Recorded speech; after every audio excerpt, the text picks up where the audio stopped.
का अवसर दिया, आपका बहुत बहुत आभार है। आज पूरे प्रदेश में अनेक उद्योगों के बारे में और माननीय सदस्य जो पूरे अपने अपने क्षेत्र की जो बात जो रख रहे हैं, मैं सभापति महोदय आपके माध्यम से मंत्री महोदय से निवेदन करना चाहूँगा कि उद्योग लगाने के लिए सबसे पहले जो उद्यमी होता है चिंता करता है कि हमारे पास में बजट की और सरकार और बैंकों के माध्यम से उसमें सहयोग मिले। तो सभापति महोदय मैं आपके माध्यम से मंत्री जी से निवेदन करना चाहूँगा कि सरकार बैंकों के माध्यम से ऋण उपलब्ध करवाने के अंदर कई प्रकार की ऐसी जो कठिनाई आती है, उसमें सरकार सरलीकरण करने के लिए उसमें व्यापारियों को सहयोग करेगी। तो मैं समझता हूं कि अपने क्षेत्र के अंदर एक औद्योगिक क्षेत्र के अंदर बढ़ावा जो मिलेगा। सभापति महोदय, रेवदर उपखंड जो है पूरा तहसील स्तर का है, लेकिन अभी तक उपखंड स्तर पर उप जिला उद्योग कार्यालय नहीं होने की वजह से सिरोही जाना पड़ता है और सिरोही से 100 किलोमीटर की दूरी है। तो मैं मंत्री महोदय से कहना चाहूँगा कि रेवदर उपखंड पर एक जिला उप उद्योग कार्यालय खोला जाए। आबू रोड औद्योगिक क्षेत्र के अंदर मैं कहना चाहूँगा कि हमारे सिरोही जिले के प्रभारी मंत्री जी सम्मानीय महेंद्र चौधरी जी पधारे थे और उसके अंदर बहुत अच्छी आपने बैठक ली, सारी व्यवस्था भी देखी थी। लेकिन कुछ मैं कहना चाहूँगा कि सड़कों की वहाँ पर स्थिति ठीक नहीं है। उस वहाँ पर नवीनीकरण के लिए और मरम्मत करवाने के लिए वहाँ पर क्षेत्र की मांग के अनुसार मैं सरकार से आग्रह करना चाहूँगा। सभापति महोदय, सिरोही जिले केंद्रीय कार्यालय के अंदर विभिन्न समस्याओं योजनाओं को लेकर लंबे समय से वहाँ पर फाइलें लगी हुई है। लंबित होने उद्योग और देवस्थान की मांग पर बोलना था आपको, तो आप अपने कार्यालय को बोलने लगे। जी, मैं उद्योग और देवस्थान पर बोलना था, अपने कार्यालयों पर बोल रहे हैं आप। नहीं सर, उद्योग क्षेत्र जो है ना रिक्कोवाड़ा एसडीएम के दफ्तर के बारे में हैं उनके। अच्छा, घूम के आ रहे हैं। हाँ भाई, आप घूम के आइए, लेकिन 7 बजे माननीय नेता प्रतिपक्ष बोलेंगे। 7 बजे। जी, मैं वही बता रहा हूँ। और यहाँ पर जो कि समस्या जो है वहाँ की क्षेत्र के अंदर, वही आपसे मैं अवगत कराना चाहूँ। इसके उपरांत मैं मेरे क्षेत्र की जो बात करना चाहूँगा कि यहाँ पर औद्योगिक क्षेत्र के अंदर आए दिन कम से कम डेली आज भी वहाँ पर चोरियाँ हुई है। मैं सरकार से कहना चाहूँगा कि वहाँ पर कम से कम आज तक 2 महीने के अंदर 50 लाख का वहाँ पर चोरियाँ। केबल जो है वहाँ पर जो कॉपर की जो वायर है वहाँ पर चोरों ने प्रतिदिन आज भी अपने आबू रोड के अंदर जो है ये जो है ना वीके मार्बल और अभिषेक ग्रेनाइट के अंदर आज रात को 13 तारीख को शाम को जो चोरियाँ जो हुई है, तो मैं सरकार के संज्ञान में लाना चाहूँगा कि उस पर सरकार कुछ विशेष ध्यान देने की आवश्यकता है। आने की आबू रोड रिक्को एरिया स्तर मार्बल ग्रेनाइट के अंदर जो डंपिंग यार्ड नहीं है, उसकी वजह से स्थानीय मार्बल व्यवसायियों को प्रदूषण करने के लिए वहाँ पर नोटिस जो दिए जा रहे हैं, तो सरकार उनकी भी व्यवस्था की जाए। तो मैं समझता हूँ कि एक अच्छा काम जो होगा। मैं सभापति महोदय आपके माध्यम से जो उद्योग की जो बात करें, तो यहाँ पर उद्यमी जो है अगर हमारे रेवदर में सेलवाड़ा माइंस के अंदर से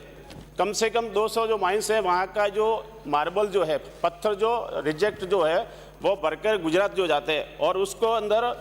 अन्य राज्यों के अंदर ही जाता है। ग्रेनाइट माइंस का जो पत्थर जो है वो एनकैल्साइड निकलने के बाद वहाँ पर बड़ी संख्या के अंदर पाउडर बनाने के और ये मोरबी में जाता है। तो क्यों नहीं हमारे सिरोही जिले के अंदर ये औद्योगिक क्षेत्र के अंदर बढ़ावा देकर, माननीय मंत्री महोदय प्लीज सुनिए, तो एक बढ़ावा दिया जाए। मैं सभापति महोदय आपके माध्यम से एक सिरोही जिले के अंदर हमारे आबू रोड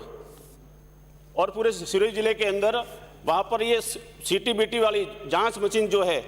औद्योगिक क्षेत्र उनके एक भी नहीं है, वहाँ पर उनकी जांच मशीन के लिए पाली जाना पड़ता है। तो मैं सरकार से संज्ञान में लाना चाहूँगा कि एक तरफ तो अपन सरकार चिंता कर रही है कि भाई उद्योग क्षेत्र के अंदर हम चिंता करें, लेकिन पाली और सिरोही और आबू रोड का कितना डिस्टेंस है, इसके लिए सरकार व्यवस्था करवाने के लिए मैं मंत्री महोदय से भी ये कहना चाहूँगा। वर्तमान में सभापति महोदय, मैं विधानसभा क्षेत्र रेवदर में जो अपन उद्योग की जो बात करें तो ये एरंडी जो है और सरसों वाला जो है, क्योंकि गुजरात से लगता हुआ क्षेत्र है, तो उसके लिए ये ऑयल मिल के माध्यम से उद्योगों को बढ़ावा देने के लिए वहाँ पर क्यों ना ये वहाँ पर स्थापित करके मेन पॉइंट और वहाँ पर व्यापारियों को एक फायदा दिया जाए।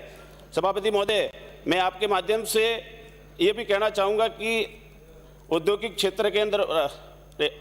रेवदर और आबू रोड और मंडार के अंदर वहाँ पर एक वृक्षारोपण के माध्यम से सरकार का लक्ष्य जो था कि भाई हम वहाँ पर एक वनस्पति को बढ़ावा देने के लिए उसके अंदर सभापति महोदय 24 लाख की लागत से उन्होंने वृक्षारोपण का जो लक्ष्य तय किया था, पर वहाँ पर ये जो पेड़ जो नहीं लगे हैं, तो मैं ये सरकार से कहना चाहूँगा कि वनस्पति के साथ में जो इस तारीख का जो उसकी भी जांच करवा कर उनको लगवाने की व्यवस्था जो करवाए। सभापति महोदय, मैं आपके माध्यम से कहना चाहूँगा कि औद्योगिक क्षेत्र के अंदर कार्यरत श्रमिकों जो है उसके लिए कर्मचारियों और श्रमिकों के लिए ESI वेतन में से कटौती की जाती है, तो और उसके उपरांत भी इसके लिए एक भी डिस्पेंसरी नहीं खोली जाती है, तो उसके लिए एक सरकार व्यवस्था की जाए ताकि वहाँ के मजदूर वर्ग जो है, वहाँ के कर्मचारी लोग हैं, उनके लिए भी वहाँ, क्योंकि उसमें से ऑलरेडी वेतन में से पैसा कटा जा रहा है, तो उसके लिए 2 मिनट व्यवस्था करवाया जाए। मैं सभापति महोदय आपके माध्यम से सरकार से कहना चाहूँगा कि रेवदर विधानसभा क्षेत्र के अंदर मैंने ये वो तो बता दिया, उपखंड स्तर पर हजारों बीघा जमीन होने के उपरांत भी बड़ा औद्योगिक क्षेत्र नहीं है पूरे रेवदर तहसील के अंदर। तो मैं सरकार से कहना चाहूँगा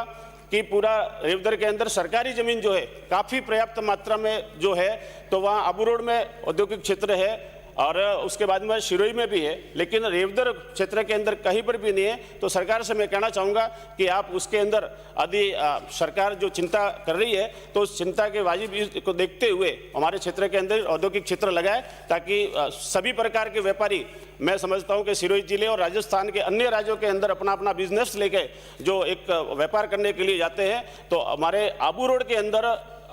जालोर के व्यापारी जो हैं, मैं समझता हूं कि बॉम्बे, महाराष्ट्र में और अन्य राज्यों में भी थे, लेकिन उसके अंदर अभी बड़ी इंडस्ट्री डाली है। हर प्रकार के माननीय मंत्री महोदय, हमारे प्रभारी मंत्री जी वहां पर देख के बड़ा MOU जब हुआ था तो वहां पर जिला कलेक्टर महोदय भी थी, SP साहब थे, पूरे प्रशासन की मौजूदगी में आपने खुद ने स्वयं ने देखकर उनके वहाँ का विजिट किया है। तो उसको आगे बढ़ोतरी करने के लिए सरकार से मैं कहना चाहूँगा कि आबू रोड के साथ साथ में रेवदर में भी एक औद्योगिक क्षेत्र की स्थापना करें, ताकि आने वाले समय के अंदर पूरे इस क्षेत्र के सभी वर्ग के व्यापारी है या किसान वर्ग का है या मध्यम वर्ग है या मजदूर वर्ग है, सभी को अपना रोजगार भी मिलेगा और आने वाले क्षेत्र के समय के अंदर इनको बढ़ोतरी मिलेगा। और मैं ये मेरी बात को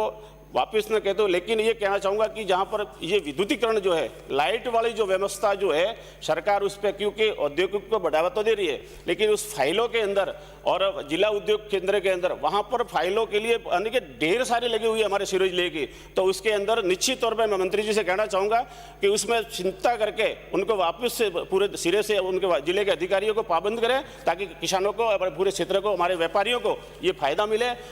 मैं ये देवस्थान की जब बात करें तो यहाँ पर हमारे ऋषिकेश जो आबू रोड के अंदर बहुत बड़ा एक मंदिर है, उसमें सेंचुरी के हिसाब से वहाँ पर किसी प्रकार का नया काम नहीं होने जा रहा है या UIT के और किसी माध्यम से, क्योंकि बहुत अति प्राचीन मंदिर है, एक भद्रकाली वाला मंदिर जो है वहाँ पर। और मैं एक सभापति महोदय आपके माध्यम से देवस्थान के बारे में जब गए, प्रत्येक थानों के अंदर पहले एक परंपरा थी कि वहाँ पर एक पूजा की जाती थी, लेकिन आज हमारे क्षेत्र के अंदर कहूँगा वहाँ पर पाबंदी की है कि भाई थानों के अंदर पूजा न की जाए। तो ये इस प्रकार की सरकार क्यों इस प्रकार का जो व्यवहार जो रखती है, तो हम पहले क्या वहाँ थाने के अंदर कहते थे कि भाई एक अपनी आस्था को लेकर कि भाई थाने के अंदर मंदिर के अंदर हाथ कर ले, यदि सच्चा है या झूठा है, तो एक बड़ी आस्था लेकर लेकिन बैठे थे। लेकिन आज इसके साथ साथ में उनके साथ में मैं समझता हूँ कि ये न्याय अच्छा नहीं है। मंदिरों की जो है उसको भी